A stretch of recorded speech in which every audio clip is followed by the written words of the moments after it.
Hello, everybody. Hello. Hi, Jenny. How you doing? Good. This is the Game Warrior, and what we're doing is our top 10, maybe 11 board games of 2020. 10. You cut it off at 10. Ours goes to 11. Doesn't. I couldn't come up with 10. Okay, everybody. We hope you have fun. Number one thing I want you to always be is entertained with these videos, and the second thing is to get ideas for board games. So what we're going to do is, are we going to list all the board games we played this year? So, by the way, let me give you some context. I just watched the first 100 to 91 of the Dice Tower with Z Garcia and Tom Vassell. And I'm like, no, dude, I have not played 100 games probably in my life, much less 2020. I don't think theirs was just from this year, though. I think it was all time. Maybe. I don't know. So we decided we listed every game we played in 2020. Yeah. Did you want to list that after? No, I think we should tell everybody all the games we played this year to give context, and then we'll do our top 10. This is fucked up because I wrote my list and then I have the no pile, so people are going to know my list. Well, do them in random order. Just do them in random order. I've got... Nope, I don't even know. You got the same problem. Look, we'll just mention the ones we played after. Okay. Yeah, you have to stick with this after. Because I'll mention a couple of them. A couple of them were like close. Honorable mentions. Okay, sorry for wasting so much of your time. Get ready, sit, buckle in, get yourself a glass of whiskey if you have one. Never play board games sober. Okay, Jenny. That is not true. I play most board games sober, but I thought that was funny. 10! So are we going to go back and forth? Yeah, you're going to start with number 10. Okay. And then we're going to work up to number 1. So what's your number 10? I think this is going to surprise you. Is it? Yeah. I think it's going to surprise Well, don't make them wait. Okay. It's Gloomhaven. Gloomhaven. That not only surprises me, it pisses me off. I figured it would. That should wreck you way up on the list. No, I love... Talk about Gloomhaven. Okay. I love Gloomhaven. I think it's an amazing game. I love the fact that we've played it long enough that we've increased the powers of our characters and they've all leveled up and all the rest of it. I think why Gloomhaven came in at number 10 is its huge commitment. I mean, it's a campaign.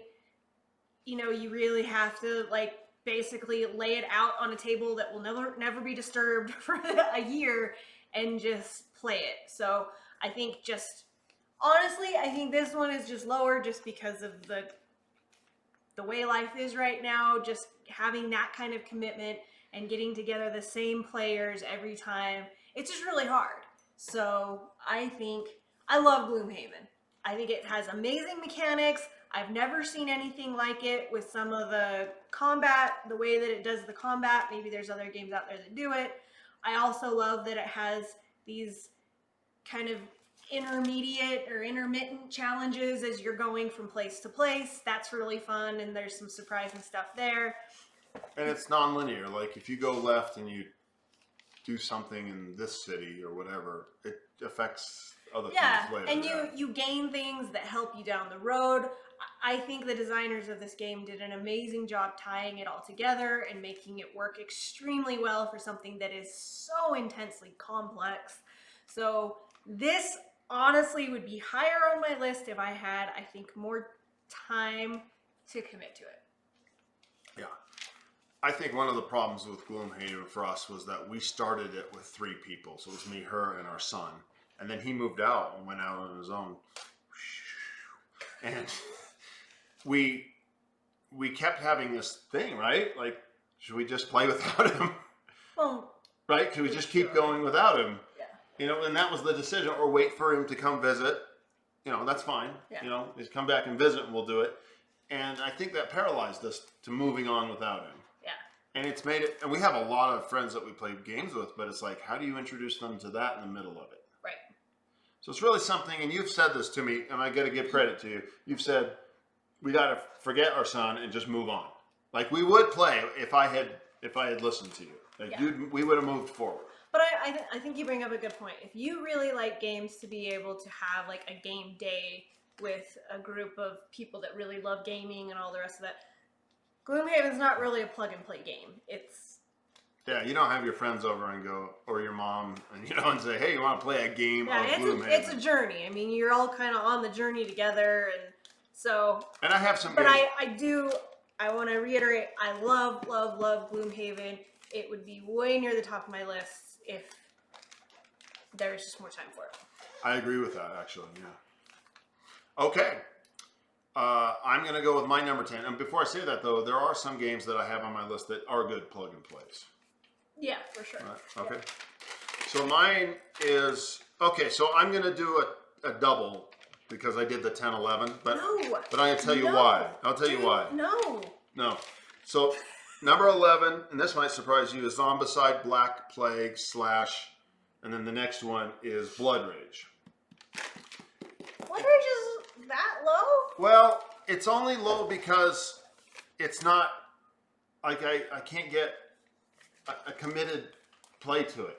Besides the fact that this is one of the weird games that she just beats me every time. This is unusual. I play really well mostly in some games. That's why it's at the bottom? Zombicide probably was once a number 1. Black Plague. But it's starting to be the same game over and over again for me. And every time I do it, I have fun. But I just don't want to play it again. Right? I don't think about playing it.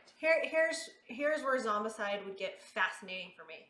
If they took some of the really cool stuff from the first generation of Zombicide, and by really cool stuff, I mean the girl on the roller skates, and mashed it in with the Zombicide Black Plague.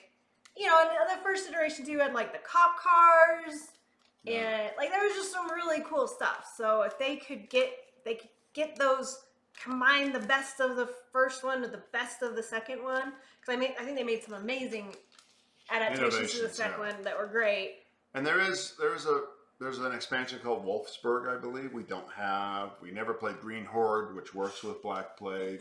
So we've got a ways to go. Yeah, a ways to go. So Zombicide's living out. Blood Rage is a game I probably want to play all the time, so it should be higher on the list. But you always lose. I always lose. I mean, I introduced this aforementioned son, and he just sat down and just kicked my ass. So I don't know what I do wrong. I have a very combat-oriented thinking, and there's other ways to win besides combat. Or maybe you're just not a Viking.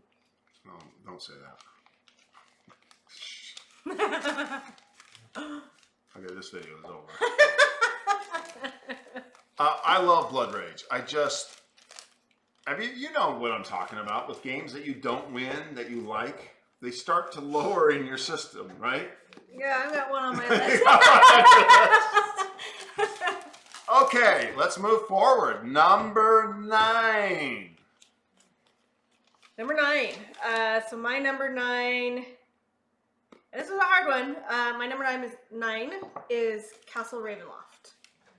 And I think altogether, I don't know. I mean, I actually look at this and I'm surprised, but I prefer, cooperative games. I think they're really fun to work together and just pull off something amazing. I love Castle Ravenloft because I think it's really well balanced. I feel like you're always feeling like you're on the edge, and at any moment it could really go horribly south. And, it's the further you get into the game, the more shit just piles on, and you just honestly don't know if you're going to make it out. I really like the scenarios. I think the monsters are really cool. And yeah, I'm a big fan of Castle Ravenloft.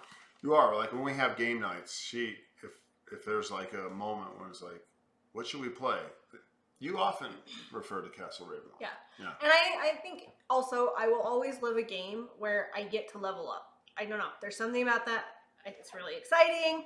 It's an exciting piece of games that if you get to a certain level, if you do well to a certain point, you get cooler powers.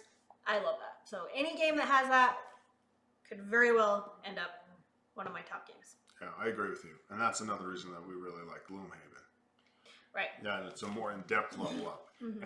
And what's really nice about Castle Ravenloft is it is a plug and play. You can bring people in. You start at first level. You can level up to second, and then you start over again, right? So it's a good plug and play for new people. Yeah. Whereas in Gloomhaven, you play for 10 games and you get to second level, then 20 games and you get to third level. And now this character is very dear to you, right? Well, and I would say too, I mean, not to backtrack, but Gloomhaven also, it takes a while to get the hang of the mechanics of combat and things like. You're not going to pick that up. Well, at least I didn't, for sure. In my, it's really a challenge in several of your first few games to really understand how to work that, and so it's definitely not. Castle Ravenloft's a more introductory. It's great. Yeah. It's like roll to save. You can sit down and just play it. Yeah, roll that thing. Yep. You can introduce that to anybody. I don't. There are some people who we have as friends who I will never try to teach Gloomhaven to. Just not a good fit because of the method of concentration that it would take. Yeah. Right. I think the other thing about Castle Ravenloft that I do like, and I can't think of another game that's like this, is the kind of unrolling of the landscape as you go through the game. So when you set up the game, a lot of games you set up the entire board at the beginning of the game, and what I really like about Castle Ravenloft is you don't do that. You start with a few, maybe one tile. The starting tile. And then you just pick randomly to build out the rest of your board. So I think that's also a really cool mechanic of Castle Ravenloft. Yeah. I think I would like Castle Ravenloft more if I felt that it had the overarching story that Gloomhaven does. Yeah. Like that there was this continual build-up. Like you put so much effort into your little Cragheart. Are you the Cragheart? No, I'm not Cragheart. No, I'm Brute. You're the Brute. Yeah, she just took the Brute. That was great. Okay, number 9 for me. You're probably going to be upset that this is so low. And I think it's higher, but it's not. Right? Currently. But talk about plug and play. Talk about bring new people in, and it's Wingspan. Really love Wingspan. And I mean, so these top 10 games I really love. I really love them. And Wingspan, it's simple, it's elegant. You summon, you're building an area of birds, and you got them in the marshlands, you got them in the grasslands, and you've got them in the forest. And you just collect the items that collect the birds. You bring the birds. And the birds are so fascinating. Like I'm not a bird person, but I flip the bird. Each bird, there's like hundreds of birds in the game. Yeah, a lot. And my mom was big into birds. Your mom's into birds. Yeah. If it weren't for COVID, we would have played this with your mom by now. My mom's passed, by the way. Oh, yeah. Yeah, right? And she would just love it, right? Yep. So I love Wingspan. It's just a sit and play. Another thing I really like about Wingspan is it's such a good 2-player game. Like Jenny and I, is like, we got 30 minutes. You want to play a game? Let's just whip a Wingspan out. Like, boom. Mm-hmm. Love Wingspan. It's 9 sounds like it's low, but it's not. No, Wingspan, yeah, I agree. I think Wingspan's an amazing game. It's a beautiful game. I mean, every time I open it, I'm just really excited because the pictures of the birds and the way that the eggs and everything about it, the board is just really beautiful. And it's fun. Sometimes you think of like a 30-minute game and you think, well, it's not really going to be that much fun. How fun could it be? But it's incredibly fun. You can play it really quickly. Great 2-player game. In fact, that's, I think, my favorite way to play it is a 2-player game. And there's just so many layers to it also. There's so many different ways to accumulate points. And unlike some games that I think are supposed to be quick games where you get points basically one or two ways. Wingspan has just a number of different ways. It plays incredibly well. It's a gorgeous game. I absolutely love it. Yeah, she knocked it out of the park. I know a lot of people, it got a lot of press. Like it's a big game out there, and a lot of people finally played it and go, what's the big deal? But it's simple. It's elegant. It's simple and elegant. That's what the big deal is. And I agree with the 2-player thing. We'll play. And so if we sit and play Wingspan, we're going to play 3 or 4 games. It's like 30 minutes, boom, 30 minutes, boom. And so it's always turned out, full disclosure, just to be a disappointment when I introduce other people and we sit down and it was like, oh, it's an hour and a half where they're, what do I do with my bird? I'm like, let's just move this along. So this is a game I 100% prefer playing just alone with you. And I think I mean, I introduced it to others, but yeah. I think the other thing that I'm so impressed with that game is they brilliantly weaved the characteristics of the birds into like certain attributes on the cards. that is pretty so cool. there's kind of like The hunter birds number are the best. I don't know if you call them powers or whatever they are, but it is so clever how they make the mechanics on these cards work in relation to how the bird actually is in real life. That part to me I find absolutely delightful and probably one of my most favorite parts of the game. It never ceases to do its power, and you search for a bird, and if you get a small enough bird, it can only eat small enough birds if it eats it. You just eat it. Oh, this is great. I love eating little birds. It really is the thrill of the game. Okay, I think we're at number 8 now. No, right? 9s. We both done 9s. Yeah. Okay, now it goes to 8. Yeah, Dice Tower has this number 8. We don't have that. With little characters. Yeah. Little dice guy. Okay, Jenny, what's your number 8? All right, my number 8 is Blood Rage.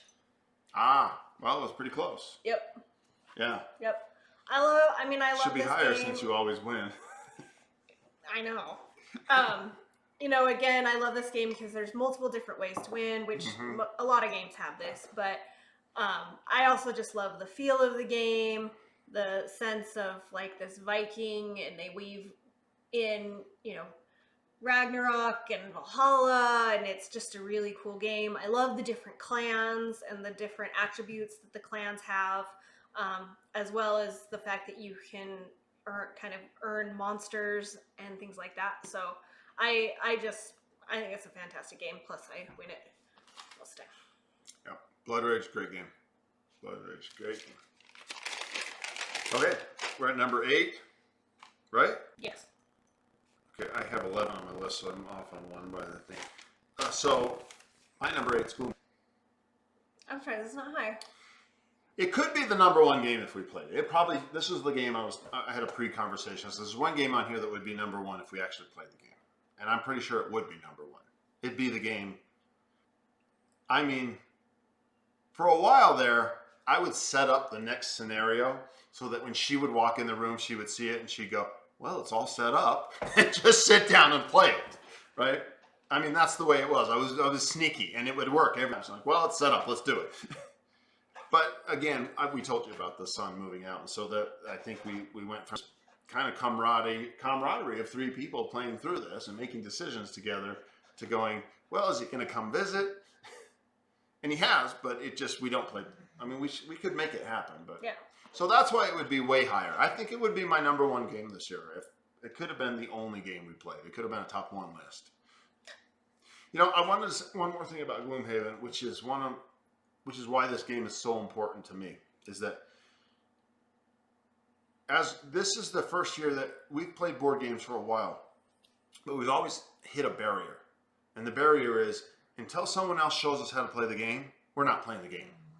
Like, we just seemed to be unable to read a rule book and dig through it, right? There was a kind of turbulence. Mm-hmm. And Gloomhaven, because I spent $100 on the damn thing, was like, Jenny's all like, well, you're going to learn the damn thing, right? And so we figured it out our own. Like, we learned that game. And I think that broke every other game on the list open. Mm-hmm. Like, because, and by the way, Gloomhaven is not easy to understand or learn. It's right up there on one of the most complex games you can learn by yourself. I mean, I watched multiple videos, read the rule books over and over again. I mean, the first games were pure shit, right? So I want to put that as like the number 1 game of importance to me because it opened the door for just dive in, learn the damn thing. Right? Learn it. And now we're learning games. It was like, okay, let's just learn this game. So, really important. Okay, so number 8s are done. We are now moving to number 7. 7. What do you got? So this one is going to kind of stick out in an odd way because it's nothing like the other ones. Yeah. My number 7 is actually Deception in Hong Kong. And it's because this game, I think it's like you can learn this in about 2 seconds. It's incredibly fun with a big group of people, whereas most times I don't like playing games with big groups of people because it just takes too long. So this is really fun. It brings in, you're trying to kind of either stay hidden or figure out who the murderer is, and only one person actually, well, two people I guess actually know who it is. Um, so it's a very quick, very fun game that you can play with a really big group, and with a really big group, it's better, which is unusual for me. So it's a very, very fun kind of, you get together with your whole family or something. It's a great game. Yeah, I've had nothing but fun with this game. Just it's a hit.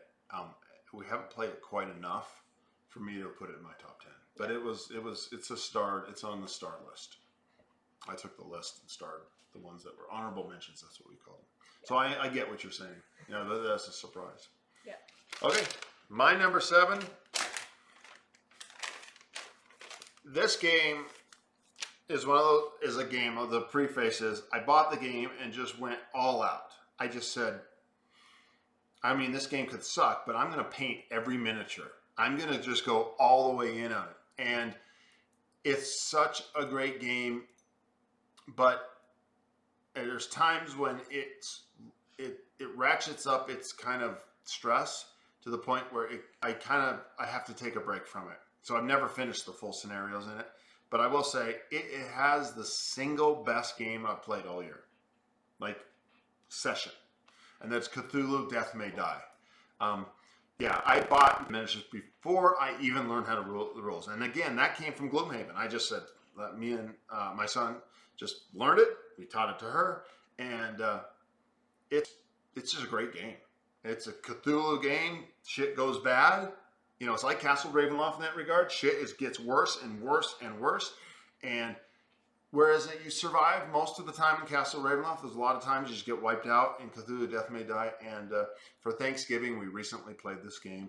And it was the best game. I got my top game of the year. It was so crazy. And this was, ironically, the son. We should have had Ryder come for this damn video. But the three of us played for Thanksgiving, and it was so good.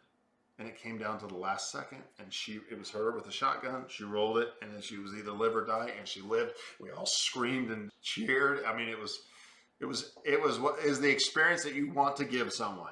Just take them to the end of the brink, and they're about to die, and they pull it off. What do you think of Cthulhu Death May Die? I love Cthulhu Death May Die. I think it's incredibly fun. I love all the characters that you can play. Too. Super atmospheric. They just do the Lovecraft type characters incredibly well, where it's the people that you don't really think could ever beat any sort of monster because they have, it's the little girl or the, whatever it might be, the photographer.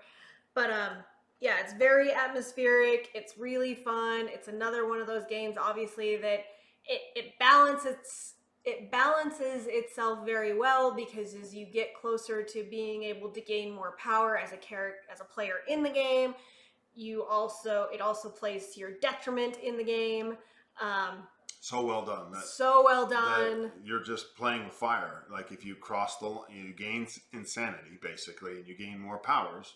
You go too far, you die. So it's perfectly done. It's fun too, because you're not what I really like about it is it balances the insanity power gain mechanic so well, because it also really balances the wounds and the you could die piece really, really well as well. So you're not necessarily at risk of dying very easily, but you're really at risk of taking some, insanity to your detriment as well as to your benefit. I love this game. I think every time I've played it, I think it's always come down to that razor's edge of, we could lose this, we could win this, we've lost some, we've won. So it's, I love rolling the dice, and I love this game. It's a fantastic game. Okay, on to number 6, I believe. Right? Mm-hmm. Okay, ladies first. So my number 6 is Mansions of Madness. So I would have thought this was higher. I was jumping you up higher on this one. there's another game where I love the characters that you get to play as a player in the game. I love the monsters. They have a huge buffet of monsters that you can play in this game. I love the fact that it's both a board game and an interactive game on a computer. So you could play the same scenario over again and it does things completely differently because it actually interacts with you. I love the fact that it has interactive puzzles in it. So that's one of my favorite parts is you go and you uncover something and it's actually a puzzle and you have to solve the puzzle on the computer. So I think that's incredibly fun. It's another one where I feel like it's really, you can play some scenarios that it comes down to the wire as to whether or not you're going to make it or not. It's a fun one to sit down. I love that you can stop and you can save the game and come back to it later, which would be nice with Gloomhaven, but you can't because if you have cats, the game's destroyed. So I think that's a really fun piece. I think the pieces of Mansions of Madness that I would like to see done better are the figures for the monsters. They don't really come attached to their bases and they don't stay on their bases very well. It's a massive design flaw. You pull them out of the box and they've all detached from the bases, and so you've got, these monsters that you just kind of have to lay on its side on the board because you can't get it to stick to its base. And I've super glued them in and they just fall out. I mean, plastic glued them. It's just been... They're really cool monsters, and the thing that sucks too is that the base also, you turn it over, the base actually has some powers that the monster may have. So you really do need that base attached to that monster. So I would say that's probably the biggest thing about the game that I would love to see them fix. But I think, Mansions of Madness, I think it's just it's an incredibly fun game. It's fun to introduce people to the game because, again, it is so interactive. So that would be my number 6. Number 6. Okay. My number 6 is the game that I would I'd probably rate higher if I could ever win the goddamn thing. But I do love it. It's Lords of Waterdeep. Really love this game. It's just a worker placement game set in the D&D world. Is a great thing. Like, come play Dungeons and Dragons and Waterdeep, and it's a Euro game. It's just flat out Euro game. You go on these quests. It's just a great game. You do worker placements. It doesn't make any sense that someone gets to the tavern, they get something before you do. I mean, why is the resource so limited? But whatever. It's just one of those games. I love Lords of Waterdeep. We've played with the expansions. It's a Skull Port, and I think it's called Undermountain together, which expands the game. We've loved that. We have a friend who we played the game between us, and we went, she's gonna love this game. And we sat down and we watched her eyes just light up and lean forward, and then she won and then of course the next thing she came with the game and went and bought it herself. So yeah, we knew what she was going to light up on that game, and that's probably the only reason I wouldn't rate it higher, is because, well, first of all, there's some great games ahead of it. Let's be honest. But also because it's hard for me to win that game. I did win the last time we played, which was kind of surprising to me. But that's kind of in that. What's that other game that I always lose? Blood Rage. It's a game that I just go real happy with, and I'm doing my thing, and my thing never wins. What do you? Yeah, I'm sure this is on your list. Let's not ruin anything. Okay. Number 5. Number 5. So this one would be higher on my list for sure. It would probably definitely be my number 1 if it weren't for 2 things. Ooh, oh wait. Let me try to guess this. It could be your number 1. Oh, I know what this is. Yeah. Because you keep losing it? Yeah. Number 1, I always lose, no matter what I do. Dude, and this is okay, no matter guys, who I play. People are watching. This losing streak is pretty goddamn epic. It's phenomenal. I think we've played. You won once. I think we played like 8 or 9 games. No, we played 12 or 13. Yeah. Yeah. So, and the other thing is, in the last few games, I discovered a piece that this one No, I discovered that. likes to do that I think breaks the game fundamentally, and so that sucks. So I think, it's definitely a piece to make some house rules around, because I do think it really sucks and it saps the life out of the game. But I'm wondering if someone else. I got to get on some boards on Board Game Geek and ask about it, because I can't be the only one who's figured out how to do this. oh, 100% not. Yeah, but it would be an easy fix, I think. It's just Got to come up with something. Yeah. So what is it? all right. So the game is The Others. So I absolutely love the theme of this game. I love the fact that you're playing either against or as the 7 deadly sins. We just recently, just today, received our last sin in the mail. So we haven't played all of the sins yet, so I can't really comment on which ones. I can say which one's my favorite so far, but not which one's my favorite of all, because we haven't played them. So, Well, tell them what's your favorite so far. my favorite so far is Gluttony. I think it's a fantastic sin. I think the powers that it has are fantastic. I think it's really well balanced. It's a fun sin to both play, and it's a fun sin to play against. So I would say Gluttony is my favorite. And we've played, let's see, Pride, and what's the other one comes in the base? Sloth and Pride come. Sloth and Pride come with the base. We've played Envy. Greed. Or was it Lust? No, we haven't played Lust yet. Okay, we haven't played Lust yet. Greed and Gluttony. And Wrath is the new one that just final one that just came. Yep. So, I love the heroes in this game. I think their powers are really cool.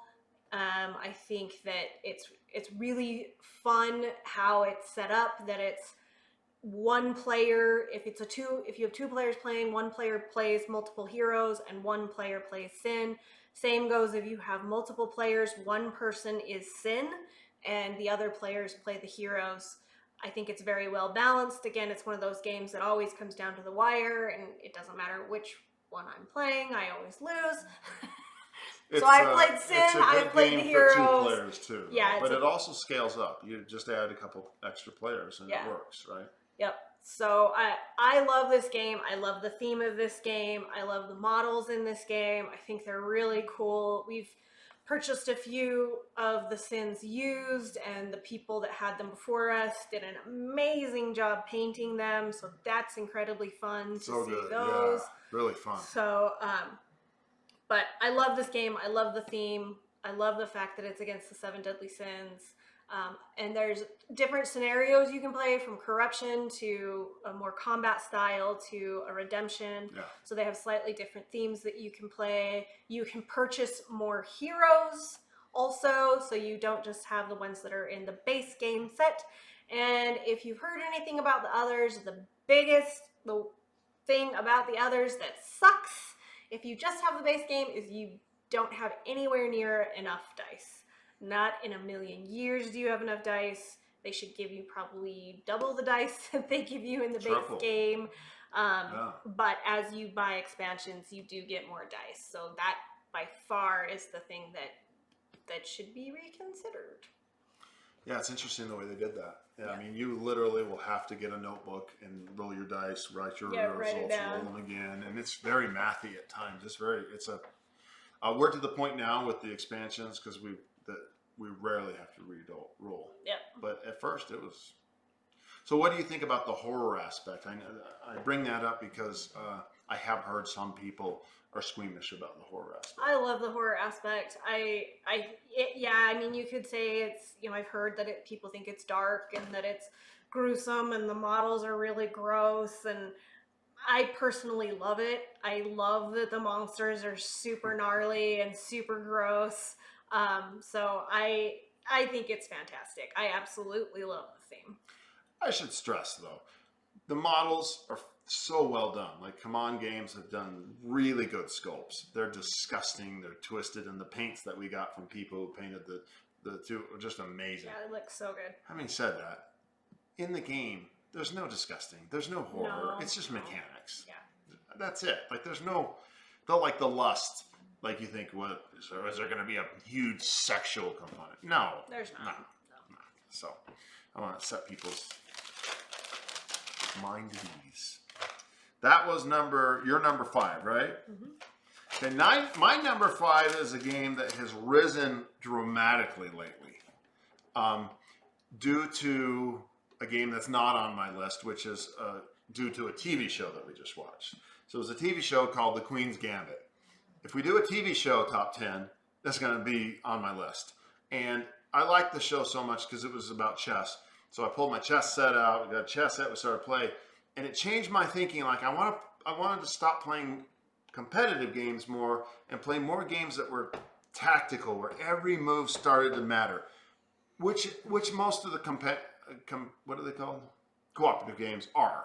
Like especially the others. Like you better plan that. You better not make any mistakes or you're gonna die. Right? Against the Sins. Mm-hmm. So I wanted to play, and again, this was Thanksgiving. I pulled an old game out, and it just delivered in spades. And I played it before this year a couple times, but this time it rose up, and it is called Res Arcana. And then I went and got the expansion, and I loved that. And I got all of our friends, our game group together, and we played, and I won. I mean, another reason to like it. I played a couple close games with my son and lost at the last second, just barely. And those were so good games of tactical games that I didn't mind losing. Mm-hmm. You know, it wasn't like Blood Rage where I've got 23 points and you've got 97, and it's like, fuck. Excuse the language, but, you know, we swear on this channel. Res Arcana. Whoo, boy. It's up to my number 5. Yeah, I think Res Arcana is really fun. I love that once you play with players who know how to play, it can go really, really quickly. Yes. And you're all kind of can be simultaneously planning something or starting to make your moves. You know, it still is sequential because someone could do something that interrupts what you're going to do next, but you can definitely start really getting the game going pretty quickly around the table.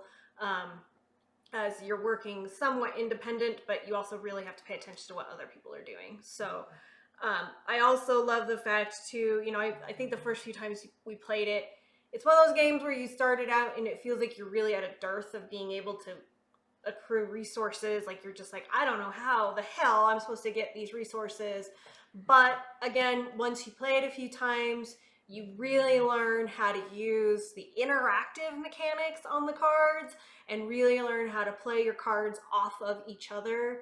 So I think that's one of the funnest pieces is when you first sit down, you may not really get that, but after you play several times, you really understand how you can stack your deck or, you know, gain a card that really emphasizes the powers that you have in your deck and play it to the best of its ability. So I agree. I love Res Arcana. Yeah, I love it. Okay, we're gonna go to number 4. 4 on those. Let's get into the big ones. I'm thinking about some of the ones that aren't on your list now. I can start to guess what. I think you're going to be really surprised, actually. Really? Yeah. You have Monopolies on here. Okay, number 4. All right. It is Heroes of Land, Air, and Sea. So we actually just got this game a few weeks ago, started playing it. We'd heard amazing things about it. And I think this is an incredibly fun game. Number one, it's a beautiful game. The board is beautiful. The colors are beautiful. Again, I do love games where you play different clans. The different clans have different types of powers, different figures. So I think that's really fun. I love the fact that, you know, this could, for me, a lot of times I really struggle with war games because they feel like they could go on forever and ever and ever and ever and ever as one clan tries to defeat another clan. Risk going on and on. Yeah, so I've never been attracted to those kind of games, but this game has several different ways that you can win the game. One of them is through battle, but there's other ways that you can win this game. We've heard comments that once one of those end game triggers happens, that it's kind of a point grab after that. And so people are disappointed by that. But honestly, I don't think it's that egregious. You basically get one more round where you can try and get as many points as you can. So I don't feel like it's that out of control. So I think this is a very fun game. We played it against each other, had a lot of fun, and I think this is actually a game that's a lot more fun with additional players. So we played it with 4 players. And I thought it was even more fun with more people, which is not generally the case for me. Yeah, for us, mostly when we bring other people in, we regret it. Yeah. Ask them to leave. No, it's the quickness, right? You just get that game. Like the Wingspan is the game. It just goes so quick. We can whip out a game of Wingspan so quick, and we play our own games, and it's really fun. But it did turn out to be much more interesting with the 4 people. Mm-hmm. Yeah. Yeah. So I'm full disclosure, this is not on my list, and it's at number 12. It would be number 12. And the reason why was because A, I've lost every single game, and B, I hadn't played it enough. Like we just got it last weekend. Mm-hmm. So it's really new to the list, and I wanted to put games that I felt like had earned a little bit more play time. But it's very possible this could move into the... I love building up your clan. I love the first 2 turns. Yeah, you pretty much ignore what anyone else is doing. Yeah. You just get to do your little things, right? And it obviously, if you start to think about it, it becomes very tactical. Like every move, what you're doing with your serfs, what you're doing with your warriors, getting yourself set up. And then when people start to encroach on you, the battle system is pretty interesting. Everything goes to shit there. I lose every battle. Yeah, especially with her. Like you picked up the spell system really quick. Like, I was like, oh, those spells, we'll learn those later. And then she's all like, this spell destroys you. You're dead. You're dead. It's like, no, but I have this card. Like, no, this spell kills that card. You're dead. Get the fuck off the board. Get the hell out of my continent. Yeah. And there's some interesting things, like the different win conditions. They're not really win conditions. What they are is triggering the end. Yeah, end game conditions. Right? And so you could go balls to the wall and trigger an end and still lose. It's like I did it with the 3 towers. I built 3 towers on 3 different continents. Triggers the end. Okay, one more turn, add up the points, she wins. Like, wow. Like, you better be kind of aware of what you're doing. Mm-hmm. Yeah, it's a gorgeous game. Yeah. Yeah, it's a gorgeous game. And it was another game that benefits from the Gloomhaven things that we just sat and learned it ourselves. Mm-hmm. Right? We just pounded it out. In fact, halfway through the rules, we threw them away and just started playing. We just kind of picked it up. Loved my experiences with it, but it wasn't on my top 10 yet.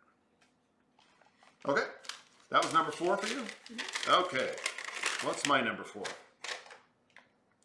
Okay, number 4 is probably almost my favorite game of the year, but it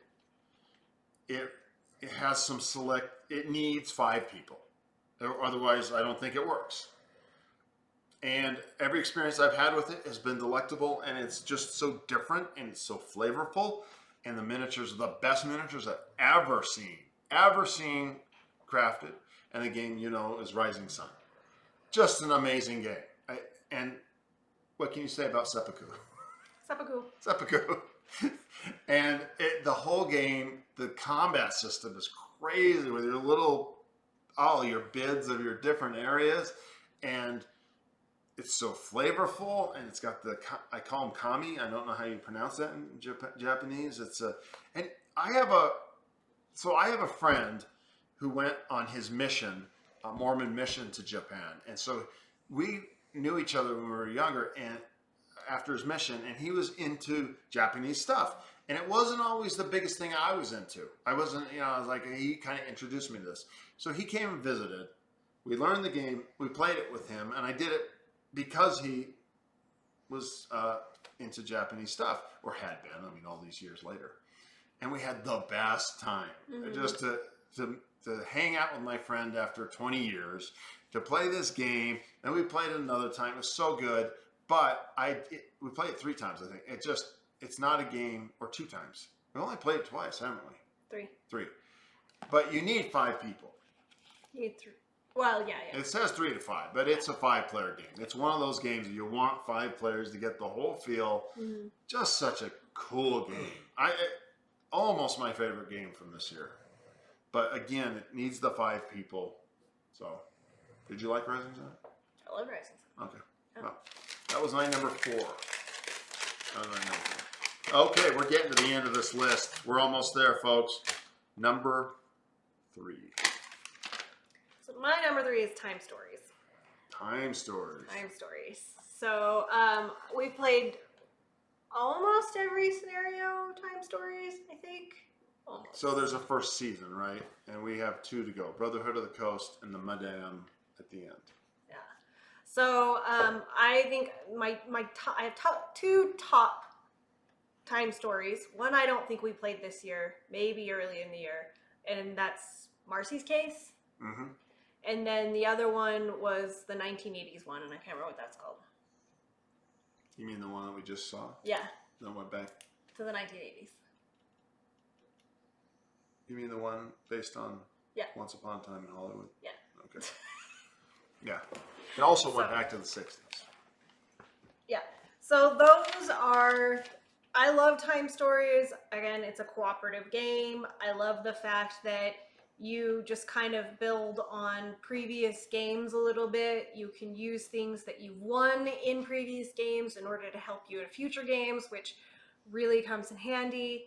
I love the fact that it's kind of a mystery. You don't know what you're going to get. You have to work through it together. It's not a board game. You have to pull cards and you have to figure out what you're doing and you have to solve puzzles and you have to do combat. It's just the whole scope of the game where it's not just one objective. You really do have to, from everything from puzzles to combat to whatever it may be. So it's just a really fun, interactive game. We play it with the same 2 people each time, and because we've gotten used to the style of the game, it makes it really fun every time. And I love Time Stories. I think it's always a good time. You have to set aside several hours to do it, and be ready to redo it. Yeah. But it's an incredibly fun game. It's a really fun experience. And then when you win, it's just you really feel like you earned your win in this game. Yeah. It's an amazing game. Okay, my number what? 3? 3. 3 is one that's been on the list already, which is Mansions of Madness. My number 3 is Mansions of Madness.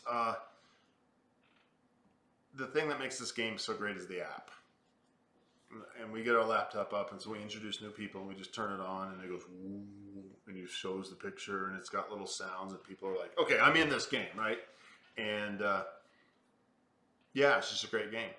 It's atmospheric to such a degree that I love it so much, right? I just love it. And though I think I'm getting to the point where I kind of like just playing it with you. Other people get in and they start like making weird decisions, and let me solve this. I want to figure this out. So you like playing it with you? And you. Yeah, it's fiddly. Yeah, it's fiddly. It's fiddly. There's a lot of little components and bases, even though you glue them on. And the base idea is just a bad idea. They got to figure something else. Love Mansions of Madness. It's a fun game. Okay, number 2. Number 2. Number 2. So we talked about this game already once, and my number 2 is Cthulhu Death May Die. So again, very atmospheric. Love the characters, love the monsters, love that it always comes down to just you barely squeaking out a win or not. I wanted to say something, and it brings it up with the Mansions of Madness. What I really like, so the Cthulhu world takes normal people and puts them into a weird world, right? And that always kind of is a down thing to me, because I don't want to play the librarian who doesn't know how to do anything, right? And Mansions of Madness kind of does that. It's got a lot of characters. They have some pertinent. Yeah. I do want to say, to piggyback on you, what they do with the regular characters in Cthulhu Death May Die is give them more, I don't know if you call them powers, but more opportunity, so that the librarian can do more and gain powers more. And I like that. I do like that better than the Mansions of Madness. Maybe I just switched those 2 games on my list. Doesn't have the app, though. Doesn't have the atmospherics. It doesn't, but which sold me. Yeah, it's a very cool game. So I wanted to say that about your characters. I interrupted you and apologize. No, I'm good. That's it. That's Cthulhu Death May Die. Cthulhu Death May Die. Number 2. Number 2. Number 2. We're almost at the end. What's your number 2? We haven't done 2 yet. That was my number 2. Oh, we haven't? Yes, that was my number 2. Cthulhu died. Oh. Yeah. I've done Mansions of Madness, number 3. Okay. Yes. The others. Because you always win. I always win. I'm good at it. I know how to just, yeah. Answer pretty aggressively. Yeah, I like the game. It's fun. I think it may end our marriage, but it's got a chance of causing problems. So, but, and I get it. It's tough to win as the players. It's a sin, though. Yeah. Doesn't matter. Yeah. And did you want to talk about the problem? You never did you? Should I tell people about the problem? Yeah, what I discovered was in some of the scenarios when the Avatar got on the board, what it is I discovered that one of the characters named Rocco has, when he fires a gun, he gets 2 extra hits. Super powerful. Right? So I just blew a hole through that, and I would use Rocco to kill the Avatar at the end. The Avatar's the big bad, right? And then we found out this little rule, which is that Rocco can't shoot into a building. So I was like, oh, well, I'm playing the Sin player. I took my Avatar and he just put him in a building. And then I just started piling other characters around with them. That's the big thing. Yeah. It's not that you just put the Avatar in the building, because you can send other characters in. Yeah. There's other characters that are very powerful. But You can bunker it's down. cramming an entire district with a million monsters that are on the board. Yeah. And then you stand there's no chance. Yeah, I just go. Yeah, it's pretty. It's a good strategy. It's not a good strategy. Yeah. So, and then they just keep coming in and you just kill them. And then they bring a new one at their spawn point and they just kill them. Yeah. The others, number 2. Okay, we're at number 1. This was the number 1 game for 2020. So what do you think my number 1 is? Unless I'm dumb, it has to be Wingspan. Did I miss Wingspan on your list? Wingspan was not on my list. Not on your top 10 list? No, I know. What? I don't know what happened. What? I don't know. Hold on, let me look here. On my name. Oh, it had to be Spirit Island. No. She didn't like Spirit Island.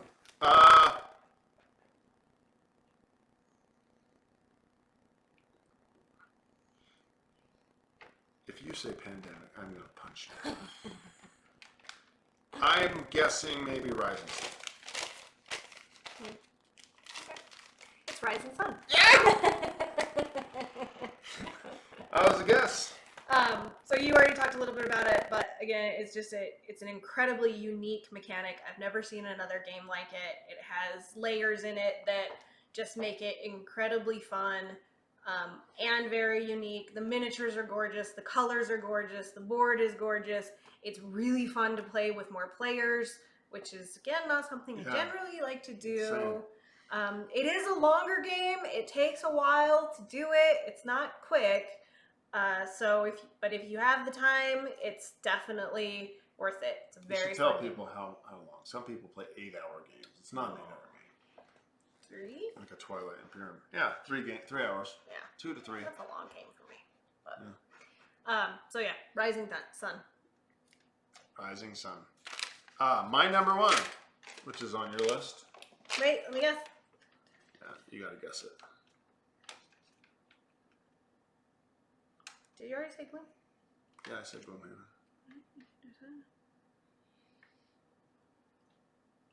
Castle Ravenloft? Time Stories? Time Stories. Oh, okay. Yeah, Time Stories number 1. I had more fun playing Time Stories than any other game. Yeah, it was really the fun game. And we have a group. So we have 2 other people we play with. I'm there in our gaming group, and it's the 4 of us. And it's just camaraderie. It's we're getting good at the game. We're traveling through the stories. We've had some spectacular failures where we just couldn't figure it out and got frustrated. We've had some spectacular successes solving some big puzzles, and it's just one of the most enjoyable things to get together with our friends and spend 8 hours doing. It's an 8-hour, it's usually an 8-hour game, right? Because you go on a run in time and then you fail and then you have to go do it again and again and again.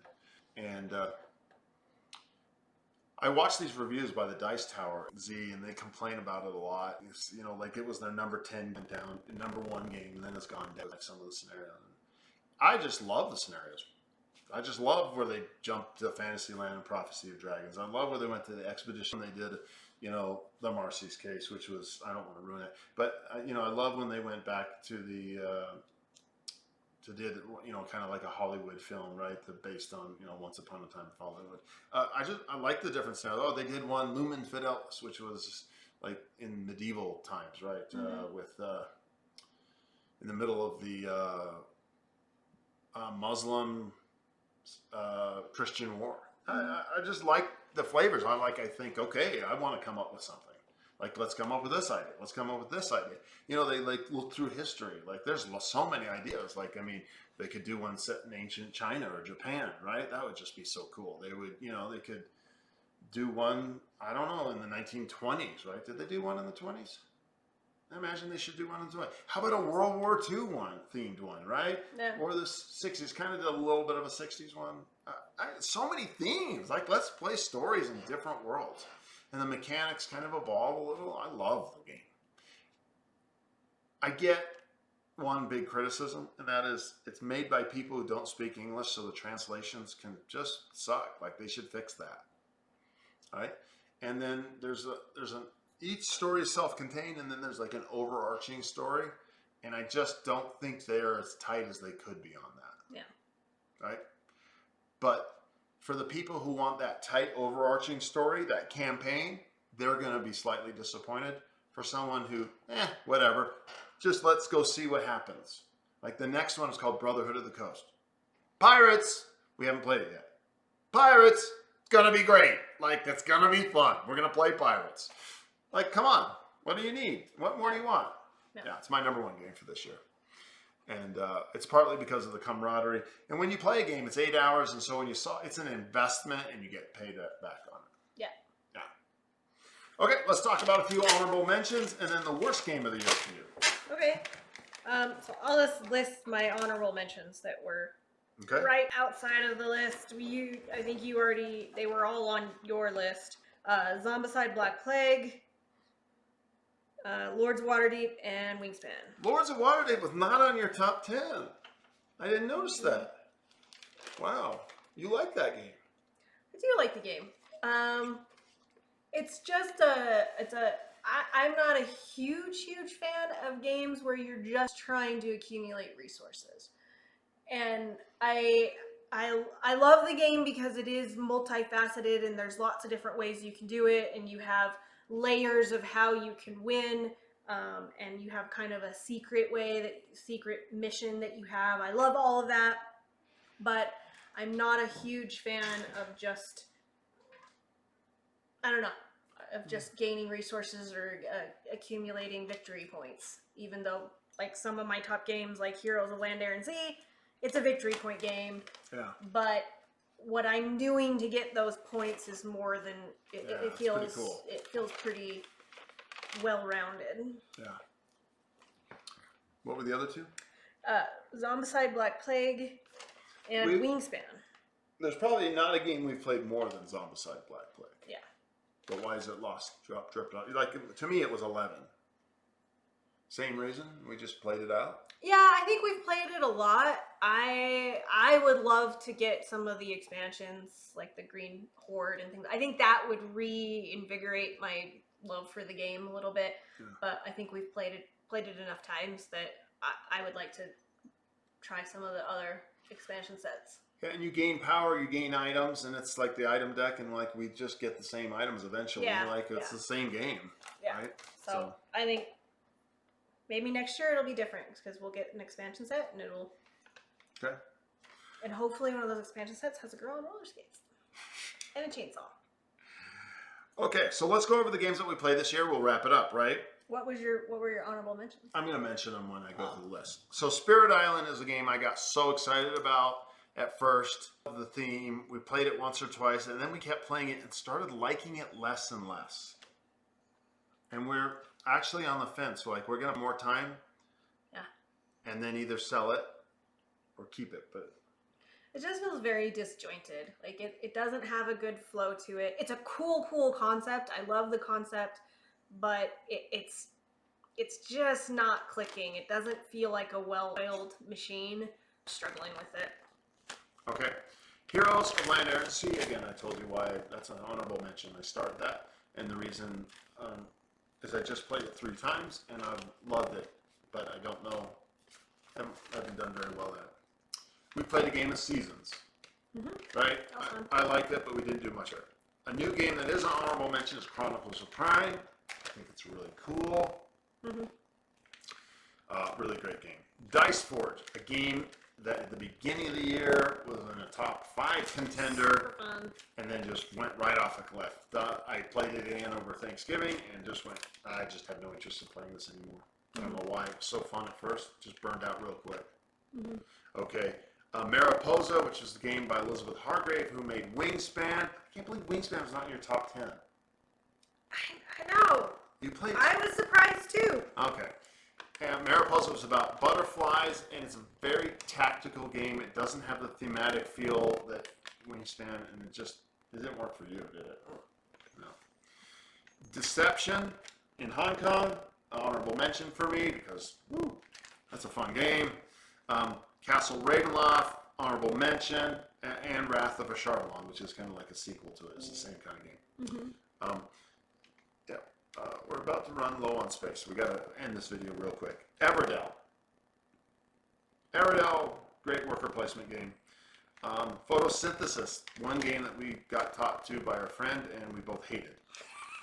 Chess, which we started playing because of Queen's Gambit, and we just haven't played too much of it. Pandemic, our friend's game is her favorite game. She plays this like all nonstop. You love it. You'll play it with her. I hate the game. Hate Pandemic, which is so weird.